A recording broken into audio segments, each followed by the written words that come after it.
Hi friends, is sorry cinema bus அப்டேட்டில் அடுத்தது ஒரு கொலை மாசான ஒரு அப்டேட்டோடு வந்திருக்குங்க. இப்போ கொஞ்ச நேரத்துக்கு முன்னாடி சன் பிக்சர்ஸ் அஃபிஷியலாக வந்து ஒரு வீடியோ ரிலீஸ் பண்ணியிருக்காங்க. ஸோ கூலி படத்துலேருந்து சிக்குடு வைப் அப்படின்னு சொல்லிட்டு அந்த பாடல் இருக்குது. ஸோ ஒரு பாட்டோடைய ஒரு கிளிப்ஸ் வீடியோ தான் அவங்க ரிலீஸ் பண்ணியிருக்காங்க. வேற லெவலில் இருந்துங்க. ஸோ இந்தமாரி பாடலாம் அது அனிருத்துக்கே உரித்தான ஒரு விஷயம் தான். அவரோட பாடல் வந்து கேட்டாலே உடனே பார்த்தீங்கன்னாக்கா அந்த ஃபயர் பற்றிக்குது அப்படின்னு சொல்லணும்.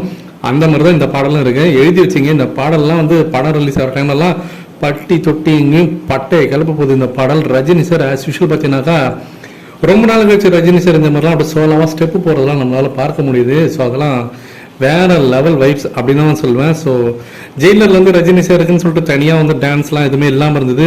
ஆனால் அதை அப்படியே குறைய தீர்த்துட்டாரு இப்போ லோகேஷ் கனகராஜ் அவர்கள். ஸோ ரஜினி சாரோட அந்த ஸ்டெப்ஸ்லாம் ரொம்ப சிம்பிளான ஸ்டெப்ஸாக இருந்தாலும் அது ரஜினி சார் பண்ணும்போது அதெல்லாம் மாஸ் எலமெண்ட்ஸாக மாறுது. தேட்டர் வைப் மெட்டீரியல் இந்த பாடல்லாம் அப்படின்னு தான் சொல்லணும். ஸோ ஏற்கனவே இன்னைக்கு காலையில் அமீர் கான் அவர்களுடைய ஒரு வீடியோ ரிலீஸ் ஆயிருந்தது ஷூட்டிங் ஸ்பாட்லேருந்து. ஸோ ஒரு ஓப்பன் கிரவுண்டில் பார்த்தீங்கன்னாக்கா பயங்கரமாக காரு கண்டெய்னர்லாம் வச்சு ஏதோ பெருசாக வந்து ஒரு சீக்வன்ஸ் எடுத்துருந்தாங்க. அது நம்மளால் பார்க்க முடியுது.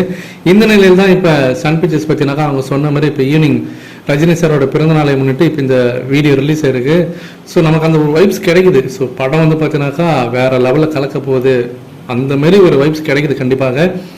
இதில் நான் குறிப்பாக பார்க்க வேண்டிய விஷயம்னாக்கா லோகேஷ் கனகராஜ் பார்த்து பார்த்து ஒவ்வொரு இதுவும் பண்ணுறது. ரஜினி சாரோட போட்டிருக்கக்கூடிய அந்த கூலர்ஸாக இருக்கட்டும், கையில் போட்டிருக்கக்கூடிய விஷயங்களாக இருக்கட்டும், அந்த ஆர்னமெண்ட்ஸாக இருக்கட்டும், அவருக்கு அந்த சாதாரண அது இருக்கர் சீஃப்லாம் பார்த்தீங்கன்னாக்கா அந்த கழுத்தில் போட்டுட்டு அவர் ஆடுறதெல்லாம் வந்து பார்த்தீங்கன்னாக்கா இன்னைக்கு இருக்க யங்ஸ்டர்ஸுக்கு ரஜினி சார் என்னையுமே சலிச்சவரே கிடையாது. இன்னைக்கு இருக்கக்கூடிய யங் ஹீரோஸுக்கு அவர் வந்து டஃப் கொடுக்குறாரு அப்படின்றதான் இந்த வீடியோ பார்க்கும்போது நம்ம ஒரு வரியில் புரிஞ்சுக்கலாம்.